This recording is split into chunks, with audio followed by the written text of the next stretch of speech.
So you've got two hydrogens and an oxygen, and they're attracted to each other. So water likes to stick to itself, it's called cohesion, and water also likes to stick to other things, that's called adhesion. And this affinity to stick to things is why when you pour water into soil, it doesn't all just run right through it and come out the bottom. It sticks to it, and so these properties come play more and more as we look into this about how we irrigate and everything like that. So when we're trying to understand water in soil, there's basically two ways to look at it. One of that is water content, and the other is soil tension, also known as matrix potential. So basically the water content is the amount of water related to the total amounts. So you have like a 2-gallon pot, and 40% of that is water. That's water percentage. And then soil tension is a measure of how much the plant has to work to get the water out of the soil. So they're both related to each other, and they both involve the plant's ability to get to water, but they're not exactly the same thing. There's sort of two halves of a whole picture. You need to understand both. So first we'll come to volumetric water content. Tells us how much volume is being held in the soil at any given time of water. And you derive this by dividing the volume of water by the volume of the media in your container. And as shown in this picture, if you know how much water there is, you know how much soil there is, by deduction, you know how much air there is. And so this is a really valuable variable because it tells you how much air you have, how much water, how much soil, and also the strength of your nutrients, which we'll get into a little bit later. Soil water tension is, so essentially like to describe it, water likes to stick to things, right? And it's in the more surface area that it has to stick to, the more tightly it's going to stick. So if we imagine like a super zoomed in view of what your soil looks like, it's going to look like this picture right here. You've got pockets in between your soil particulates, it's all the little granules in your soil, and you're going to have water, and then you're going to have air. And basically, the smaller the pockets, the more water and the less air, and the bigger the pockets, the less water and the more air. But the soil is constantly holding on to this water, and for the plant to be able to get the water, it has to unstick it from the soil. So this is expressed in pressure, which we usually use bars, centibars, millibars, or pascals. They're the same exact thing. A millibar is a hectopascal, a centibar is a kilopascal. And then that's all metric. If you're taking it into PSI, which is what we're using, 1 bar is 15 PSI, 63 millibars, 1 PSI. So basically, a plant has to exert the same or higher suction pressure to get the water out of the soil. So what that means is you might have a lot of water in your soil, and your plant can't get to it. So you can't, if there's a vacuum of 3 PSI in the soil, the plant has to be able to pull a vacuum of 3 PSI to get the water out of the soil. And so if you only know the amount of water, you don't actually know how much your plant is getting. It's only one part of the picture. And soil tension is so the way I'm doing these slides is I have a punchline at the bottom of each of these where I sort of cover the sciencey stuff, and then the punchline is like what's actually valuable to take home. So basically, it does not matter how much or little water is in the soil. The tension is the actual important number about how much water your plant is actually accessing and what its level of water stress is. And you can infer this. You can infer the tension from the water content, and you can infer the opposite. But in an ideal world, you would have both numbers. This is a really good example of that. We've got a sandy soil with 20% water content. The tension is very low, so the plant's got plenty of access to water. In a clay soil, we've got 20% water content, and the soil tension is very high, and the plant is dying from lack of water, even though the water in the soil is exactly the same in terms of how much content there is. So I think it's really valuable to look at this, because most of the time, people are measuring their soil just from water content, and it's not actually giving you the full picture, and it might lead you to make decisions that end up stressing or hurting your plants because you don't actually have the information to make a fully informed decision about how and why you're irrigating. So, as I said, one part of the picture, we've got tension. Tension lets us know what the plant's actually experiencing in terms of water availability and stress. And a good way to look at it is this is the measurement we use to see if it is underwater, so there's a lack of available water. Volume is it tells us how much volume we apply. So for example, you're like, oh, I need to get to this tension point. How much water do I actually put in to move it to that tension point? That's what you get from volume. It also gives us an insight into other things, like the amount of air and the amount of nutrients. Your EC, which is a measure of nutrient stink, is basically just how much nutrients are dissolved in how much water. So if your water content goes down, the EC goes up, and you can get nutrient stress in your plant, even though the water is super available. This is the best measurement to see if the plant is overwatered, because you might have a really good tension point, and your plant's very happy in terms of water, but it doesn't have any air, and so it's dying from overwatering. So they're on opposite end of the spectrum. They're both good. One is better to look at for underwatering, one is better to look at for overwatering. And the last thing, which I'm only going to briefly touch on, is basically airflow porosity. It's the amount of air that's in there. You can use the volume to infer this, and one of the main things that I was mentioned is that Pythium, which is like one of the biggest things that cannabis growers have to deal with. If you're at under 30% air content, that's where Pythium likes to thrive. It's not necessarily going to just take your plant down the moment you go under 30, but it's where it can start being able to do that. So if we can always keep our soil above 30% air content, you're creating unideal conditions for things like Pythium to thrive. So it's really valuable to know how much air you have. So this is where it said physical properties that affect this. So tension is basically affected by the pore size of the soil. Example of the three soil types, we've got sand, silt, and clay, which are literally the exact same thing, just different particle sizes. The smaller the particle size, the more it holds onto water, because the more surface area that it has. That bottom picture on the right is a really good example of that. And we'll reference this later, but in the soil moisture release curve, the smaller pores, so large pores drain first because that's what's easily available, and the smaller pores will drain later because that's what's less available, and that's why when we get to moisture release curves, you see this leveling out. And so like a punchline from this to take home is that the coarser soils can be run significantly wetter, and probably should be from a tension and volume standpoint, than ones that are very fine. So if you have a lot of perlite, you have a lot of pumice, you have a lot of big aeration material, you can run that soil much wetter than if it's really fine textured. And that's why people add things like perlite in the first place. And a good example of this is, these are not exact numbers, but just as examples of things that we look at. You know, in living soil, we might look at 70 to 120 millibar. In fine cocoa, it might be 60 to 80. But in coarse cocoa, or cocoa with a bunch of perlite, totally different irrigation numbers. And so it's worth noting that as you are changing, or for different types of media, your irrigation targets need to change. If you're working with a different soil, you can't just take the exact same irrigation standpoint with it. And this is very important in living soil, where we're dealing with constantly changing soils, and we're constantly adding stuff to our soil, which changes it.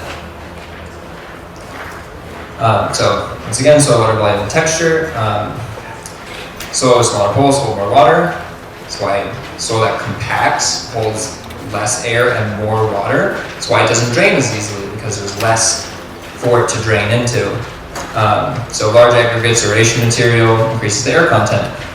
And one of the things that's really important to touch on for compaction is that your living soil beds and pots are going to compact over time. Initially, it's going to be really fluffy, like everyone's pulled a brand new bag of soil, it's really fluffy and it's light. And then over the course of even one cycle, it compacts more and more. And over the course of years and years, it's going to continue compacting. And so your irrigation targets will change over time. We'll touch that a little bit later. So this is about the relationship between these two factors, right? You've got volume, you've got tension, how they affect each other. So on the left, you've got hygroscopic, which is basically just meaning there's very little water. So it's just a very thin film stuck to your particulates, and the plant just can't get to it. It does not matter that there's water there. It's stuck so tightly that your plant cannot take it out. And then on the opposite end, when we have tons of water, gravity is pulling it down more in a stronger fashion your plant can take out. So what we really need to have is not too dry and not too wet. We need it at just the right point where the plant can take it out as it needs without being overstressed and without having too much water. And sort of the two things to think about here is permanent wilting point, which is where your plant wilts from lack of water, and field capacity, which is where runoff occurs. Now you've got water coming out the bottom. If you're constantly hitting runoff, it's not a good idea, and if you're getting your permanent wilting point is also not a good idea. So not too dry, not too wet. So sort of the way that we look at these two variables, how you actually look at it, is called a moisture release curve. And this is basically just take a graph, and on one axis you put the water content, and on the other axis you put the tension. And so you get this curve. It is always the same shape, generally. It's this sort of down, flatten, and sort of steep, shallow, and then flat. But it is, the actual points on it are different for every soil. So it's kind of like a thumbprint, because every single soil that you have is going to be different than the one next to it. And as you're adding and doing things to your soil, it's also constantly changing. Even with the same supplier, let's say in a hydroponic setting, you buy bags of cocoa, different batches of cocoa might change, different batches of living soil might change while you buy the bag, so it's very important to achieve consistency, otherwise your irrigation targets might change soil to soil. So basically covering how to actually interpret this curve. So they all have a similar shape: flat, steep down, shallow down, and flat again. So basically where the curve is flat means that the plant can't get water. If you see with pine bark, it's super steep down, the plant's having a super easy time getting the water, it goes flat, no water's coming out. And you can see that as the tension is going up, the water content isn't going down, which means that the plant's not actually pulling any water out, or next to none, and yet it's having a harder and harder time doing it. And basically where the curve is getting really shallow, you can see that on cocoa coir, right where it hits 100 mbar. It's not flat, but it's not steep either. And that's where the plant can pull water, but it's having a lot of stress doing it. That's where you look at your plant and it looks water stressed, it's not happy. And everyone's seen that. They forget to water their plants, it looks super pissed off, it's not actually wilting yet, but it's in that zone. And so we want to be able to keep it in sort of that steep down. If you see peat has a much steeper down than the cocoa coir, so you can allow peat to become significantly drier than cocoa without incurring water stress because of the nature of the media. So it's really important to think about, am I adding 30% cocoa, am I adding 50% peat, because this is all going to affect the end irrigation strategy that you decide. So this is just the same exact thing, but just a little closer up.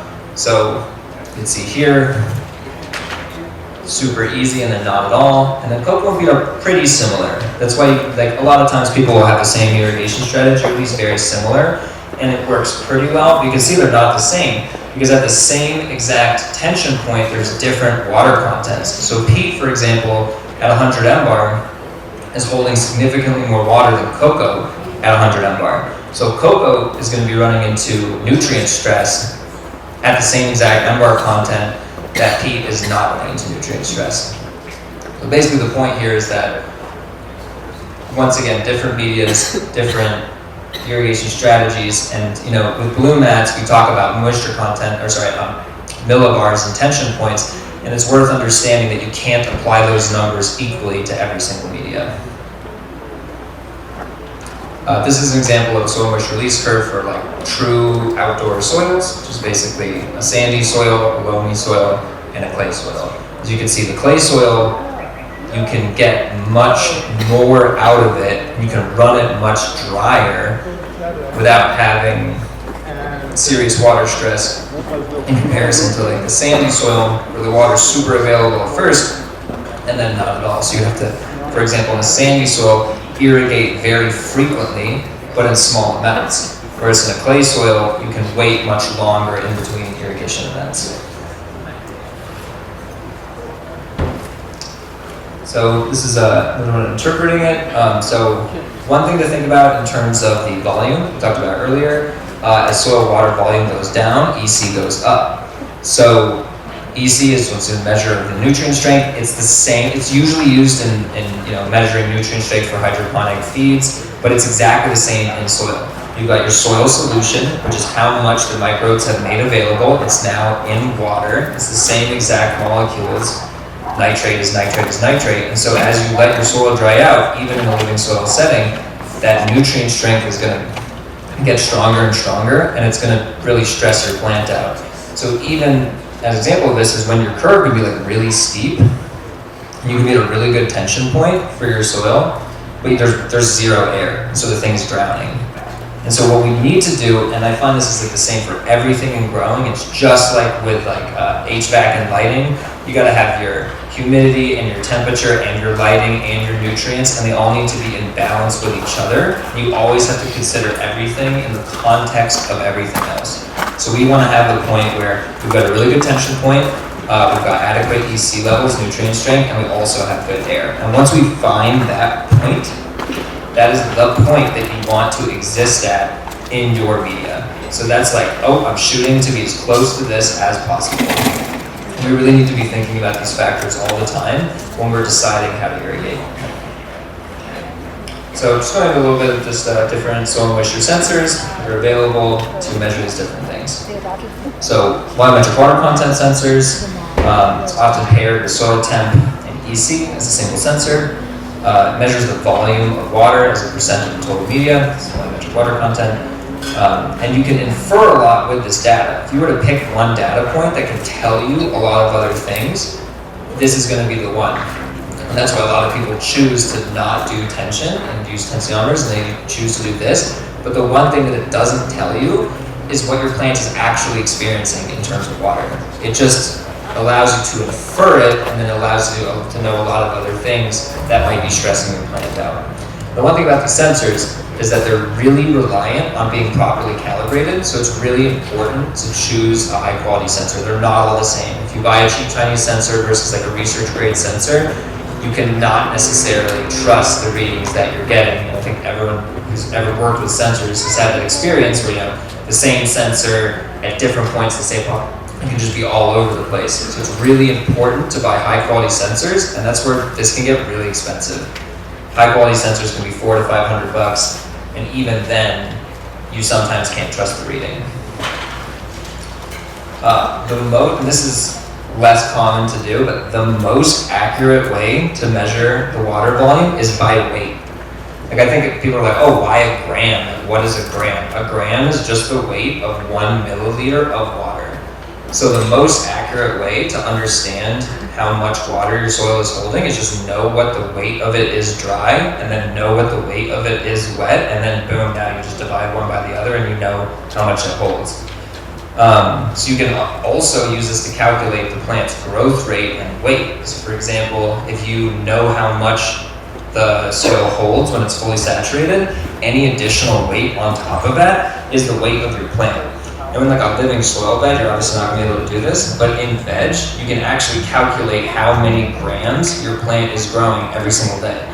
And you can actually see like, oh man, I did this differently, and the plants are gaining an additional 15 to 20 grams a day. It allows you to get really, really accurate about what you're doing and what effect it's actually having, which is basically what we're all going for. The more data that we can collect, the more we can use that data to make intelligent decisions, the more we're actually going to be able to continuously move forward and improve our grows, which in my opinion is the only way to survive long term as a cultivator. I also think a lot of people sort of look at living soil as being like less data driven, but I totally disagree. You can take all the exact same data principles and apply it, and that's why you see with living soil cultivators just absolutely crushing it, because they're honing in and constantly getting better. So the other meters that we tend to look at, because there are a couple I'm not going to touch on, but are tensiometers. And in terms of living soil, this is my favorite sensor type. A tensiometer measures soil tension. With water content, you can use weight, you can use different types of sensors. For tension, you have to have a tensiometer. It's the only way to measure it. It's one of the oldest ways of measuring water potential for plants, and it is indisputably the most accurate when sensing small changes on the wet spectrum for the plant. And that's where we exist in living soil media. Living soil media is basically peat-based media, which means it is way wetter than we would ever keep like a native soil. So when we're talking about potting mix or like medias that we're using, this is going to be the most accurate. There's some annoying things about it, but you just can't get anything else that's going to be quite as good. It's also very cheap. You can get really, really reliable sensors for $80. $100, as opposed to 400 or 500 where you're getting into like really accurate sensors for the other types. So basically the way it works is you've got a tube, it's full of water, there's a ceramic tip at the end, and you got a gauge. As the soil dries out, it sucks water out of the tip, no air can get in to replace it, and so it pulls a vacuum. It's just like when you're chugging from a water bottle, how the sides of that water bottle will start to crumple in, and then all of a sudden you like stop drinking from it and comes back out. It's a vacuum. That gauge just measures the vacuum and it tells you what the tension is. It's super straightforward. Just soil sucks it out, that's the tension. Blumat's, just as the one side I'm going to touch on this, is the company that I work with. Blumat's are tensiometers that actually it's a valve instead of a gauge. And I like to touch on this because I think a lot of people don't quite understand how Blumat actually works. Basically, soil dries out, water gets sucked out, it makes a vacuum. And there's a little plastic diaphragm that unpinches a valve, and so water can flow. As the soil gets wet again, the tension goes away, and it shuts itself off. So it's totally analog, and it just turns on and off, and you can basically set any moisture content. But the reason why I touch on this, and why I really like working at this company as someone who's like a huge nerd about like data collection for a super specific topic, is that it's the only, you could buy a Blumat for $10. It is the only sensor that you can buy that could economically put a sensor in every single pot. You would never spend $500 on every single pot. It's just ridiculous. You couldn't even spend $30 on every single pot. It just makes no sense at scale. But being able to spend, $5 to $15, depending on how many you're getting, to put a sensor in a pot, in every single pot, it just makes it so you're the most accurate that you possibly could be from a data collection standpoint and or control. So, another sort of passive sensors, this is one of the, this goes for anyone who has any water sensor that they've ever tried to use, which is really important, is water in containers is stratified. And what that means is it's wetter at the bottom and it's drier at the top. We've also always experienced that. And that's because gravity is constantly pulling that water down. So what that means is if you stick a sensor at a different level in a container, it's going to give you a different reading. So you can have your sensor way at the bottom of the pot and it's going to give you a wetter reading than at the top of the pot, even though you just watered the whole thing, so it should be really even, right? It's not, because gravity just makes it so stuff cannot be even. And the taller the pot, the more difference you're gonna see from the bottom versus the top. So that's why in like really deep beds, they're like 2-3 feet deep, you're just gonna see really big differences between the bottom and the top, which can be a benefit, and it can also be a drawback. And the punchline here is if you're using any type of sensor, you're using like an EcoWit, you're using a Blumat digital moisture meter, you're using a barometer, you're using a Taros, just any type of sensor you're looking at, it's going to be different at the bottom and the top. It's also worth noting that even if you're using your eyes, what's happening at the top is not indicative of what's happening at the bottom. And then this is like the more technical side of it, but it changes one centimeter is 1 millibar. So if you have like a 30 centimeter pot, if it's 0 at the bottom and you're hitting runoff, it's still going to read 30 at the top. And that's why you can see like, why am I hitting runoff and the sensor is not saying 0? It's because it actually is 0 at the bottom. So now that we're talking about sensor depth, a really important physical property to know about is called the perched water table. So basically, gravity is constantly pulling all the water in the container down. But capillary action, which is just wicking, you pour some water and it spreads around, you stick a paper towel into a puddle, it sucks it up, is constantly moving upwards. At the bottom of every single pot, there's a point where gravity and capillary action are exactly the same. And so basically, the important takeaway is the bottom of every pot is a super wet zone that is much wetter than the rest of the container. And this has nothing to do with, it just has to do with the bottom of wherever that media is. And so what happens is it can't drain naturally. No matter how much more water you add or let dry out naturally, it will never dry out because it can't. It's literally being held in place physically. The only thing that can remove this water is a plant sucking on it. And so, very important takeaway from this is if you stick a sensor at the very bottom of a container, it's going to give you a wildly inaccurate reading compared to the rest of the pot. And also, for example, like in a Blumat, where you're controlling with your sensor, you're going to get a really intense dry back and re-wetting because it's not going to turn on until the entire pot has been extremely dried and drummed down by that plant.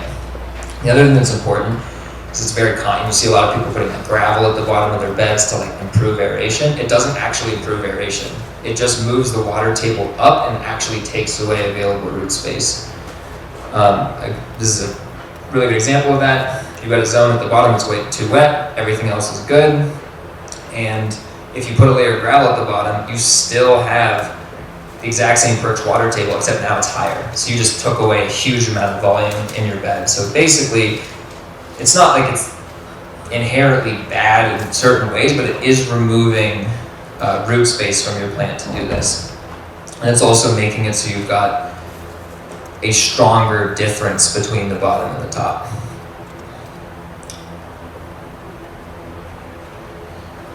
The other thing to think about with the perch water table is that it's exactly the same no matter what the pot height is. So you can see here you've got totally different pot sizes. Let's say it's 20 gallon, 10 gallon, 5 gallon, 3 gallon, 1 gallon. The perch water table is exactly the same across all of them. And this is why in horticulture people really like deep pots. Because even though you get this bigger difference from the top to the bottom, it's better draining and more of your media is going to have more air the deeper it is. So from a perspective of like keeping air for your plants, a skinnier and deeper 5 gallon would create a better environment in terms of air than a shallower, wide pot.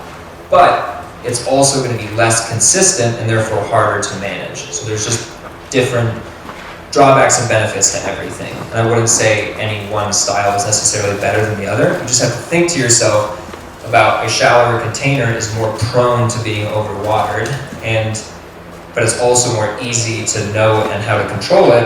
And a taller container is going to have more differences top to bottom. It's going to be less homogeneous, but you're also going to have it's harder to overwater it. So touching on human senses, moisture meters, we get people very frequently, they stick their finger in, they lift the pot up. Human sensors are just really, they're just very inaccurate. It's just not a good way of seeing it. And this moisture release curve is a really good example of that. We've got feels wet between 0 and 5, or 0 and 50 mbar. We've got 50 to 100. This is an example of like a really loose, coarse media. Think about like pro mix that's like 50% perlite, or something that just has like a ton of perlite and aeration material. 0 to 5, it wants to be in that range. And then now between 50 to 100 mbar, it still feels moist. If you look at it, you'll be like, this pot is moist, it's fine. Actually, it's already entering a zone where it's getting stressed out. And then it's still going to feel pretty moist between 100 and 150 mbar. However, it's now incurring serious plant stress. So the takeaway here is your soil can feel moist and you can think visually this looks fine long after you've entered into a point where your plant is suffering. And you might not see it, your plant might look like shit, but it's going to yield less. And if you keep doing that over and over again, that's where you start to just eat away percentage points from your yields. So basically, it's the modern world, ideally get a sensor. It doesn't have to be any one type of sensor, but you want some type of sensor, and in an ideal world, you probably have both. So obviously it's the Living Soil Conference, just kind of putting in some considerations around it. In general, I like tensiometers the most. They just give the most reliable data on living soil, and that's because they are very heterogeneous, meaning it's very different throughout. You've got all types of stuff, and you've got perlite, you've got pumice, you've got worm castings, you've got all types of amendments, you've got peat, you've got compost. It's composting over time. And tension is just measuring how the water is stored in the soil. And so it's much better in those types of environments. A volumetric sensor, you see them all the time in hydro environments because they really are much more accurate in, for example, like pure cocoa or rock wool. That's why people are using those very heavily there. So if it's just one number that's the same for everything, it's a really good sensor. When you're talking about differences, you might stick two sensors in two different places in your bed and just give you totally different readings, and even though the sensors are completely accurate. The other thing is, you're going to naturally form horizontal layers. They just naturally form. You're going to, as your top dressing on top of the bed, you're going to end up with more organic matter on top than the bottom. And so just over time, you're going to see some slight differences. And the best way to account for these is to use the tensiometer, which is why we like using those the most. The other thing is that your bed's going to compact. Over time, as you keep watering it, as it's oxidizing, as it's breaking down into smaller particles, your bed is going to compact more and more. And so the irrigation strategy is going to change. And so the volumes might not change, but the tension is going to change. So it's really important to know what the tension is over time so that you're because the tension is the tension is the tension. That's just like what the plant is experiencing for water, and that's going to tell you how much to water. And the other thing is filling your beds with different layers of soil. Some benefits, it just makes it very difficult to measure the soil. So I'm not saying it's bad or good, but from the perspective of measuring to accurately know what's going on in your bed and being able to measure it, you want things to be as homogeneous as possible if that's your goal. If you have different layers, totally fine. It's just going to make that goal a little bit more difficult. So more than nitty-gritty, like what we're actually going to do, it's like where do we move on with this curve for potting soil in cannabis? And the thing is, most living soil is fairly similar, obviously different mixes from different people, but it's usually peat, some cocoa, compost, and they're all fairly similar. So rather than everyone constantly trying to generate their own curve, which I didn't put it in this presentation, we talked about how exactly to do that. We sometimes just have to assume that things are going to be fairly similar and make some modifications from there. So these numbers are for most living soil mixes. It's not for all. But basically 10 to 40 MBAR is saturated. It's very moist, meaning the plant's probably going to be fine, but it's very wet. And it's going to influence the plant to do certain things like stretch really heavily. When plants feel like they have lots of resources, they like to grow. Life is good. Why not just keep growing? And so your plant might just get really freaking humongous and have the exact same number of bud sites. And we're not farming leaves and stems, we're farming bud sites. So you might make a plant that looks twice as big, but is actually yielding twice as much. Where we'd like to be is sort of moist to moderately moist. It's 50 to 120 MBAR. And that's sort of where the plant is. It's got plenty of air, it's got plenty of water. We're balancing all those factors really nicely. Then dry to severely dry is 120 to 190 MBAR. This is where it's like you really want to irrigate once you're getting into the zone. And once again, this is for standard like peat-based living soils. If you're dealing with anything with native soil in it, topsoil, anything like that, different numbers. But this is where it's like your plant can exist here, but we don't want it to exist there for very long. It's not like it's going to just immediately just flop over and get super mad at you, but if it's there for an extended period of time, that's where you start to see your plants start to lock out nutrients, get really stressed out. Everyone's seen the plant, they know what it looks like. And then severely dry irrigation necessary is 2 to 300 MBAR. This is where it's like if you're seeing your plant over 200 MBAR, within a couple of hours, that plant is going to be probably starting to wilt. And that's where you see the plant is not going to immediately die, but you just see those leaves just start to down until it hits permanent wilting point, and that's where it's not coming back. Your plant's just, it's not necessarily dead forever, but it's definitely not going to be worth saving. So this one I just really wanted to throw in there because everyone has peat-based soils. It's one of the most common things that we see in helping and dealing with clients is peat can be really hard to measure. It's an amazing mix. There's a reason why everyone uses it. It has a lot of really awesome properties. But one of the biggest drawbacks is that it begins to go really hydrophobic if it gets dry. Meaning, if it gets dry, it doesn't want to get wet again. I think a lot of people have probably experienced that where they get really dry soil and they dump like 20 gallons of water into it. And it's like, oh, it's wet on top. And they get 2 inches down. Oh, nope, it's dry. And hydrophobic means that it repels water. So you can dump as much water as you want, and a lot of that media is just going to literally like reject it, and it's just not going to go in. The other thing is peat shrinks. If it gets really dry, it shrinks, and now the volume is different. And so your volume sensor, which is measuring the amount of water versus the volume of the media, is now thrown off. Whereas cocoa, when it gets dry, doesn't shrink. So there's once again benefits and drawbacks. There's a reason why most people use peat. Generally, the benefits overcome the drawbacks, but it's another reason we really like tensiometers, because as it shrinks, it can really throw off these sensors. And the main thing is try not to sort of dry out. even between cycles. So a big thing that we see is people are running their irrigation, they're running their plants, they pull their plants out, all of a sudden they just let the beds dry out for like a week before they put the new plants in. Big no-no, it's a really big problem. Because now you might end up with really dry soil, and if it's in a bed, you can't see it. That's one of the benefits of pots, that you can lift them, you can see them when you interact with them. If you have a bed, you can't see that. You might have like a giant 2 foot by 2 foot dry pocket in the middle of that bed that you just can't see. And once again, that's why we need sensors.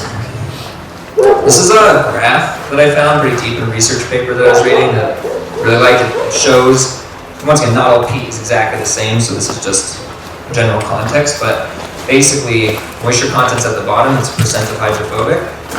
When you're at a 25% moisture content, that's usually correlated to about like 150 mbar. 30% of your media is completely hydrophobic. So it doesn't have to get that dry to get really hydrophobic. Like the thing about peat, it's an amazing media as long as you keep it wet all the time. But the key word is really keep it wet all the time. Is even letting it dry out for like a couple of days can create hydrophobic pockets, which now are difficult to undo.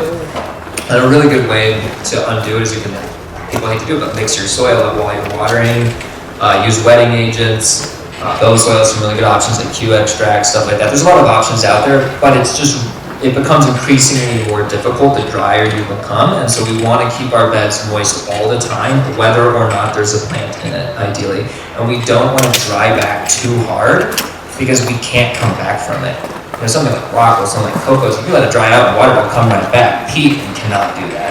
And peat is usually the major constituent of most of our living soil mixes. Compost re-wets really well.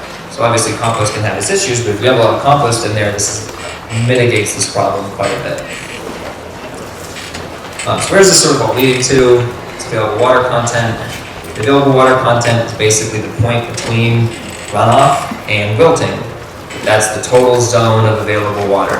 But it's a sliding scale, it's not all equally available to the plant. So even though the plant is able to get water in that whole zone, it's increasingly more difficult to get it. So as it's drinking more and more water, it's incurring more and more stress. And so we want to pick the point where it's like some stress, but not too much. We want to introduce the plant to the concept of scarcity without actually making it super scarce. This takes us to this point, which is maximum allowed depletion. This is basically the point, this is that ideal point that I was talking about. It's right where the plant is going to start feeling stress, and it's usually about 40-50% between permanent wilting point and field capacity. So if you were to, for example, like take a 5-gallon bucket worth of soil out of your bed and just let a plant wilt in it and record right when that plant starts wilting, that's wilting point. Water it until water starts coming out the bottom, that's your saturated point. Usually about 40-50% of the way between those two is the tension point that you want to be at. It's going to change, but that's a good rule of thumb. And then sort of getting the whole cross steering thing, which is just called targeted irrigation, is we can manipulate that. Sometimes we like stress. Stress is not always a bad thing. Like, you do want to stress your plant out at times, and this is why we have different irrigation strategies in veg versus flower. For example, in veg, most of the time we irrigate more. We like things being wet. And that's because the plant is like, ooh, life is good, there's lots of water, everything's awesome. Why wouldn't I just keep growing super aggressively? There's no resource scarcity. But now as we enter into flower, maybe we want a little bit of stress. We don't want to actually hurt the plant or damage it, but I think about it as like some kid that's had his whole life super sheltered, and all of a sudden you throw it into like another country where stuff's kind of scary, and then you put it back in that super nice environment. But now they understand that life isn't always so easy. Maybe the world's a little scary out there.